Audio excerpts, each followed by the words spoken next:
Jubilee public library గ్రంథాలయ వారోత్సవాన్ని ప్రారంభించారు. Adireddy Rajamahendravaram Shri Kandukuri Veeresalingam కురమందిరం town హాల్లో ఉన్న Jubilee public library and reading room Samaj ఆధ్వర్యంలో ఘనంగా నిర్వహించబడుతున్న 57వ జాతీయ గ్రంథాలయ వారోత్సవాన్ని నగర శాసనసభ్యులు ఆదిరెడ్డి వాసు ప్రారంభించారు. జూబ్లీ పబ్లిక్ లైబ్రరీ కార్యదర్శి ఆకుల వీర్రాజు ఆహ్వానం మేరకు ఈ సభకు వీచేసిన ఆయన మాట్లాడారు. ప్రజల ఉపయోగాలు నగర నడిబొడ్డులో శ్రీ కందుకూరి వీరేశలింగం పంతులు గారిచే నిర్మించబడిన ఈ టౌన్ హాల్తో ఎంతో చరిత్రాత్మకమైందని, దీన్ని పరిరక్షించవలసిన బాధ్యత నగర పెద్దలందరిపై ఉందని, విద్యార్థులు సెల్ ఫోన్లకు బానిసలై తమ విలువైన సమయాన్ని వృధా చేసుకోకుండా మహాత్ములచే నిర్మించబడిన ఇటువంటి గ్రంథాలయాలను ఉపయోగించుకుని భావి భారత పౌరులుగా ఎదగాలని అన్నారు. ఈ కార్యక్రమంలో నగర ప్రముఖులు పంతం కొండలరావు, రెడ్డి రాజు, అర్లపల్లి నాగబోస్, కూరగంటి సతీష్, మంచాల బాబ్జీ, మాటూరి రంగారావు, జగన్నాథం, అప్పారెడ్డి, కోటిపల్లి సత్యనారాయణ, భీమా, మోర భరద్వాజ, మంచాల సునీల్, మాదేటి రవిప్రకాష్, కందుల కోటేశ్వరరావు, చింతం వీరబాబు తదితరులు పాల్గొనగా ఈ కార్యక్రమ ఏర్పాట్లను librarian VTV Subbarao, SV Ramanarao పర్యవేక్షించారు.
ప్రముఖ స్వాతంత్ర సమరయోధులు,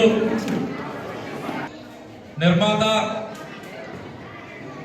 శ్రీ జవహర్లాల్ నెహ్రూ గారి యొక్క జయంతి సందర్భంగా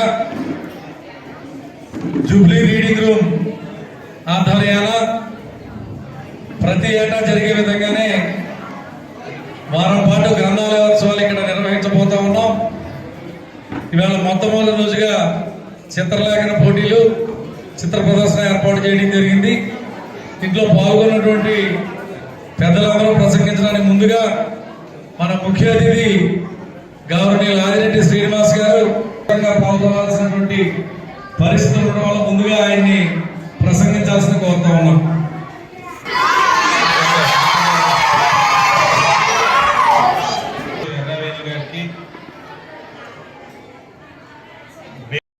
ఈ సభని శ్రీ ఎర్రారెడ్డి ఆయన తీసుకోవాల్సిందిగా కోరుతున్నాం.